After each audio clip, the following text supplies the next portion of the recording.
迷魂帐的深山密林中，村民养殖的胡蜂蜂巢被盗。民警身穿防护服进入中心现场勘验，摸排线索，一辆可疑的蓝色轿车成为破案的关键。深夜，警方异地追击，偷蜂贼最终落网。被标记的胡蜂，天网栏目即将播出。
2023年10月17日上午9点30分，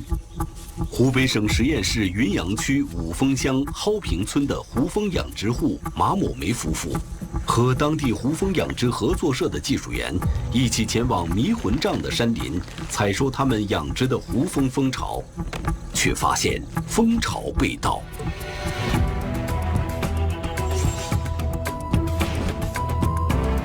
胡蜂养殖户马某梅夫妇立即拨打了报警电话。五峰派出所的民警接到警情后，立刻赶往案发现场。接到这个警情，第一时间我在想，这个东西还是比较新奇，谁还会来偷这个胡蜂？马某梅夫妇养殖的胡蜂，因其有着发达的上颚，俗称虎头蜂，是当地胡蜂养殖合作社从东南亚引进的。胡蜂体型大，蜂蛹产量高，攻击性强。为了避免给人造成伤害，养蜂人会把养殖基地选在适宜胡蜂生长又较为偏僻的山林里。现场位于我们云阳区五峰乡蒿坪村4座迷魂帐的山上。这个地方呢，地处比较偏僻，平常人走的也比较少。迷魂帐海拔900多米，林海苍茫，云雾缭绕，人迹罕至。上山的小路很多，且纵横交错，很容易迷路，这给破案工作带来极大的难度。在我们准备前往勘察的时候呢，这个技术专家就告诉我们说，你们现在不能去，因为这个虎头蜂它非常危险，而且现在它的这个巢已经被破坏了，如果此时靠近的话，很有可能会被蛰，被蛰之后这个后果也是非常严重的。这个现场还不同于一般的现场，是一个很难勘验的现场。它的毒性比其他的那个蜂子强，一旦被蛰的话，那轻则要打针住院，重则有可能危及生命。第一，你要穿着这个防护服才能靠近现场，而且那个穿上防护服呢，也只能说是一个初步的防水，因为它这个虎头蜂据受害人介绍是很厉害的。胡蜂养殖户马某梅夫妇正值壮年，2019年，他们结束在外地的打工生活，回到家乡开始创业。他养这个蜂，它有2个目的，一是这个蜂的蜂蛹是一种蛋白质比较高的这个可以说是食物吧，还有一种呢就是这个虎头蜂的毒液呢可以用来进行这个生物的研究。我初中毕业之后，我就在广州那边打工，打了6、7年，然后我家政策比较好嘛，就想着回到农村来创一下业。开始养的时候，一年也就是搞了个几千块钱。去年的时候，我们就开始大规模的养了大概有16窝吧。当时还没有想着说被偷，兴高采烈的去采。结果我们去了之后，把所有的东西都准备好了，然后把那个板子接起来的时候，蜂巢已经被别人偷走了。但是心情非常失落吧，这一年又白干了。胡蜂蜂巢被破坏以后，剩余的一些胡蜂会继续在原蜂巢周围活动，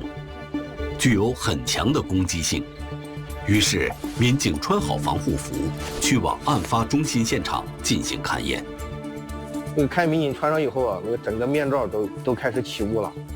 然后从这个旁边的这个乡村道路上一直走到案发现场。尽管我们穿了这个防护服，但是现场这个胡蜂还是非常多，有很多胡蜂都在往我们这个脸上冲啊！但是我们戴的都有这个面罩，有很多胡蜂密密麻麻的，大概目测的话估计在几百只。我们在勘验的同时呢，这些胡蜂就在我们身上趴，往我们这个防护服蛰。经过现场勘查，民警在附近并没有发现熊类或狐狸等动物的脚印。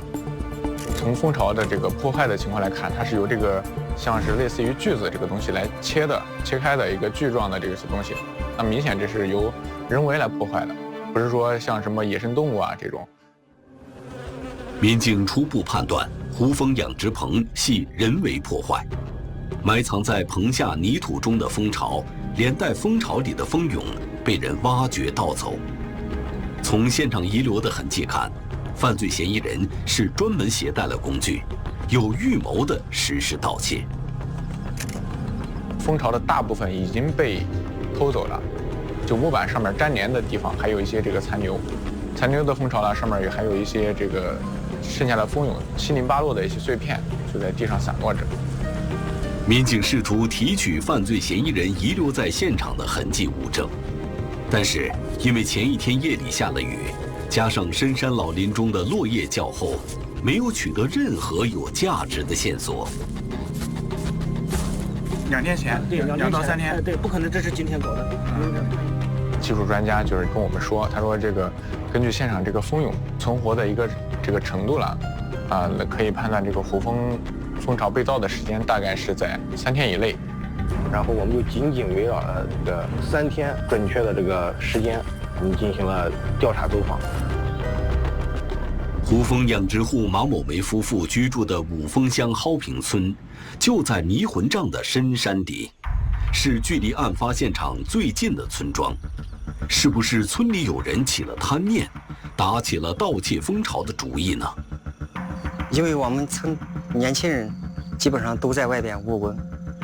在外面打工，然后在家里都是老年人，岁数偏大的。这个蜂巢的重量可能达到这个几十甚至上百斤，体积也是比较大，肯定非常难拿，穿着防护服肯定非常难拿。村主是给我们反映一个情况，就是说是，因为他们在村上居住的人呢，都是以这个妇女还有年龄大的人为主，还有就是一些留守儿童，以他们的这个体力，应该是做不了这个事情的。再一个，基本上和马小梅他们都是沾亲带故的，所以偷盗马小梅的虎头蜂的可能性很小。通过走访调查呢，得出第一个，可能本地人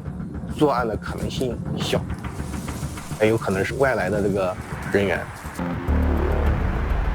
我们根据被害人的描述来讲，他养殖的蜂巢经过了大半年的发育，体积是比较大的，光蜂巢的重量大概有40公斤左右。然后我们就判断说，如果单纯的通过人为的力量徒步扛走，那是可能性比较小。我们就判断嫌疑人使用了一定的交通工具。在距离这个案发现场附近呢，其实是没有这个任何监控设施，也没有老百姓，因为这个地方非常的偏僻。蒿坪村的村支书，我们反映的就是说是离案发现场有个必经之路叫御家院，它那个地方是一个3岔路口，有一个治安监控。这个3岔路口，一边是连接这个蒿坪村的村委会到五峰乡集镇这条路，那么另外一边呢，就是通往这个案发现场，就是迷魂帐林场，案发现场这边的山上，还有一条路呢，就是通往这个实验城区方向。从余家院的路口通往案发地点的道路，也就是通往迷魂帐山上的路，是一条断头路。所以前往案发现场的车辆，不管从哪个方向过来，必然会经过于家院的路口。所有的过往车辆，如果经过那里一定会被记录下来。然后我们就迅速调取了3天的监控。通过将近8个小时的监控查看了，我们排查了一部分车和一部分人。那么我们把这些行人和这个车辆的照片发送给我们在现场走访的2位民警。我们迅速又进行了一个反向的调查走访，想办法发动我们的群众力量、群众基础来进行一个辨认。你们亲戚最近有没有来就是走亲戚的这样一个情况？有，是怎么来的？开什么车来的？是谁？通过这个走访，我们得出来一个结论：没有村民家近期有探亲走访这个情况。经过走访调查和视频侦查，一辆挂着外地牌照的蓝色小轿车进入了民警的视线。发现有一个蓝色外地牌照的车辆，在10月16号上午去了迷魂场，然后中午又离开了迷魂场，然后紧接着下午又进入了迷魂场，迷魂杖林场这个方向。在10月16号先后2次通过小路进入迷魂杖的山上。虽然这辆车挂着外地的牌照，但是我们只能看到车牌的前部分，具体的车牌号看不清楚。我们可以看到他当时第一次进来经过这个路口和出这个路口来都是一个人。那么在他第2次，也就在下午1点钟左右进来的时候呢，他的副驾驶多了一个人。我们初步判断呢，应该是一个成年男子。那么在下午5点钟左右，2名男子呢又驾这个蓝色的轿车呢，从这个案发现场方向迷魂杖方向经过这个路口往实验城区方向走了。他们是2名成年男子，身材应该是在中等身材。马某梅家养殖的蜂巢比较大，一个一般大约就是40多公斤。也就是说是一个人想把它从蜂巢取下来，再从现场搬运下来，是完成不了。分析作案人可能在2至3人。从下午1点钟到下午5点钟，这中间4个小时了，减去这个车程时间，那么它中间还有3个小时，这也是符合这个作案时间。平时这过的车多不？过的车多。都是这儿的车吗？跟前的车有外地的车没？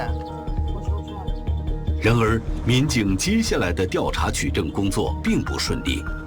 因为这辆蓝色小轿车专走偏僻小路，在走访的过程中，民警并没有找到这辆车的目击者。这个蜂巢原来是在地下，就是已经被木板盖住的，在地下是一个非常隐秘的地方。那么四周呢都是长满了这个杂草和树木，已经被遮蔽的非常严。如果说不是说马某梅他养殖在这里胡蜂，他知道这个位置，那么其他人呢是基本上是不可能到达这个位置，除非是碰巧走到这里才能发现那么如果说盗窃了，那是没有这么碰巧的。所以说他是怎么发现这个胡蜂，这也是我们一直在考虑的一个点。通过反复查看视频，民警们终于又有了新的发现。上午呢，这辆车进入案发现场之后了，大概再过了1个小时左右，那么有一辆拉着这个景观树木的车呢，从迷魂杖林场方向呢往实验室区驶离，经过了这个治安监控。民警判断，蓝色嫌疑车辆进入迷魂杖的案发现场之后，拉着景观树木的车从迷魂杖林场出来，在这1个小时的时间内，2辆车应该会迎面相遇。该车辆是迷魂杖林场工作人员倪某华的车辆，于是我们与倪某华联系，倪某华告诉我们，在他经过案发现场时，发现有一辆蓝色轿车停放在公路旁边，一名男子正在操作无人机。那么我们听到这个无人机了，好像一下子就受到这个启发了。为什么呢？因为养殖专家他告诉我们说，他说外地的这个捉蜂人，就是一些盗蜂的，他可能通过这个无人机来进行一个追蜂这个过程，持续的通过这些轨迹来进一步的跟踪。那么终于呢，在一个路口有这个清晰的这个就卡口摄像机照到了这辆车的准确的车牌号，还有这个车上驾驶员和副驾驶。那么在车辆的后排呢，看到了疑似这个无人机，我们整个专案组当时瞬间都兴奋了。然后我们通过车牌号查询，发现车主是李某，是个女的。但是根据我们调取监控录像，这个车当时车上是坐了2个男性的。但是我们研判那个李某的轨迹呢，发现那个李某长期在浙江一带活动，近期并没有来过我们实验室鄱阳区。然后我们就决定以车找人，先把开车的人找到，然后再进行下一步的侦查。我们随即对这个车主开展了进一步深度的这个研判分析，最终发现这个当天驾驶车辆这个男子，就是我们这个车主她的丈夫，叫杨某美。这个杨某美，根据我们调查发现，她有2次这个盗窃前科，最近的一次是在2020年。因犯盗窃罪被惠东县人民法院判处有期徒刑1年9个月。然而，就在整个案件的侦查工作向前推进时，却出现了突发状况。应该在10月18号上午的时候，发现这个车辆已经在我们这个高速上行驶了。通过研判这个高速行驶方向，从实验地区，然后往武汉方向，要离开湖北了。那么它随时都有可能有这个逃逸的风险，那么他也有可能呢把盗窃的这个东西呢进行一个售卖，因为我们都说了，捉贼要捉赃，要有具体的这个证据。如果说他把这个盗窃的物品销售了，那么很有可能对我们的案件侦破带来一定的难度。得到这个情况呢，我们迅速就跟我们湖北的高警总队取得了联系，把这个车辆的信息告诉了高警总队，请求他们帮忙拦截。在18号的傍晚6点钟左右呢，湖北高速交警支队绥县大队的民警呢，在绥县收费站成功拦截到了这辆蓝色的嫌疑车辆。那么他们呢，对这辆车辆进行了一个检查盘查。那么在这辆车上呢，发现了一个成年男子。发现这辆车的驾驶员呢，他是无证驾驶。后来呢，这个绥县大队的民警呢，就暂时把这辆车进行了一个查扣、带离。湖北省公安厅高速公路警察总队4支队绥县大队民警拦截的无证驾驶蓝色可疑车辆的人员，经查证后，正是实验云阳警方追击的犯罪嫌疑人杨某美。他们把这个信息反馈到我们云阳区公安分局，我们分局立即派出2名民警，第一时间前往绥县大队呢，与当地的民警呢进行一个交接。然后在车上我们发现了大量的蜂巢，还有疯子，包括疯子泡的酒，还有无人机、防服之类的。看到这一步的时候呢，确定应该我们的排查方向应该是正确的。随后我们就将这个嫌疑人杨某传唤到了我们本地公安机关。将犯罪嫌疑人杨某美带回湖北实验后，民警首先对无证驾驶的杨某美进行了行政拘留。嫌疑人和嫌疑车辆被带回我们分局以后，我们第一时间就联系了被害人到现场，对这个我们扣押的这个蜂巢进行辨认。出乎民警预料的是，随后的辨认结果与追查的失窃物品并不一致。这不是，这是当地的一个虎头蜂比较金管，那么我们养的也是虎头蜂，所以能够评估的可以。他说这个我们对嫌疑人随车所携带的这个蜂的种类，是我们当地一种土蜂，并不是他所养殖的这个品种的胡蜂。当时派出所打电话让我们去辨认蜂巢的时候，那个蜂巢就是野生的，不是我们养殖的。当时看到之后，心情非常失落。为减少胡蜂养殖户的损失，尽快追回失窃的蜂巢，民警连夜对犯罪嫌疑人杨某美进行审讯。在这个审讯的过程中，因为这个嫌疑人有过多次的这个因为盗窃被判刑的经历，所以他的反侦查意识比较强，对待这个审讯的过程也比较消极，也不是很配合。由于本案先后出现了2名犯罪嫌疑人，办案民警决定在审讯杨某美的过程中，把另一个同伙是谁定为主攻方向，寻找突破口。对于他同案的这个同伙身份，这个嫌疑人始终不愿意说，他只说是他一个老乡，只知道一个叫外号。办案民警发现，犯罪嫌疑人杨某美在蜂巢失窃的10月16日当天，给一个叫胡某伟的人发了大量的信息，其中有被窃蜂巢的定位。杨某美看到警方的取证信息后，心理防线彻底崩溃，对于盗窃胡蜂的行为供认不讳，并交代盗窃来的胡蜂蜂巢就藏在同伙胡某伟的车上。最后确认这个嫌疑人杨某美的表弟叫胡某伟，我们也是第一时间跟这个胡某伟取得联系，在电话里面跟他讲明相关的这个法律法规，也跟他讲清这个利害关系。最终通过我们对他开展的工作，胡某伟也在电话里面也承认了他盗窃胡蜂的这个事实。这是什么东西？蜂巢。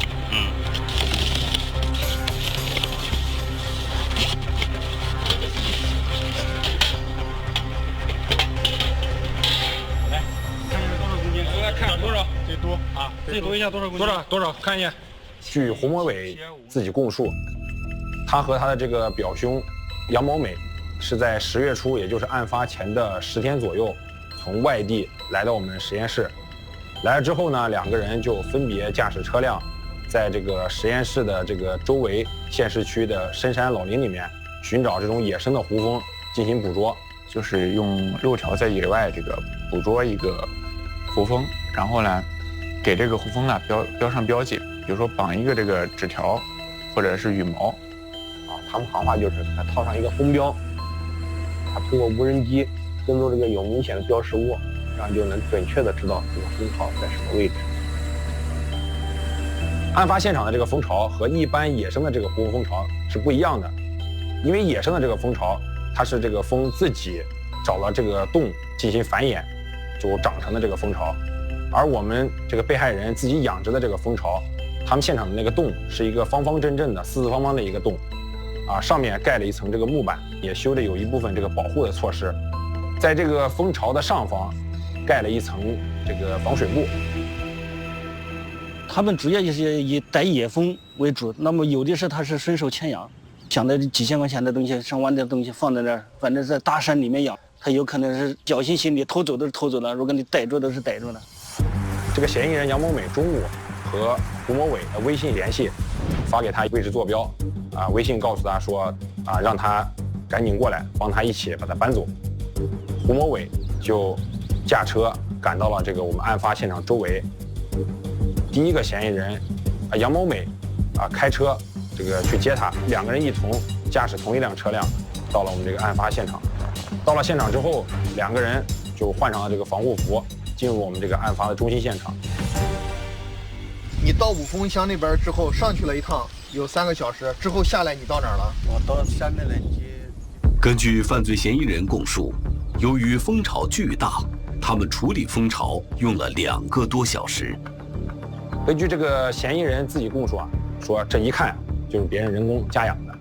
他们两个人到现场之后呢，将这个木板掀开，木板掀开之后呢，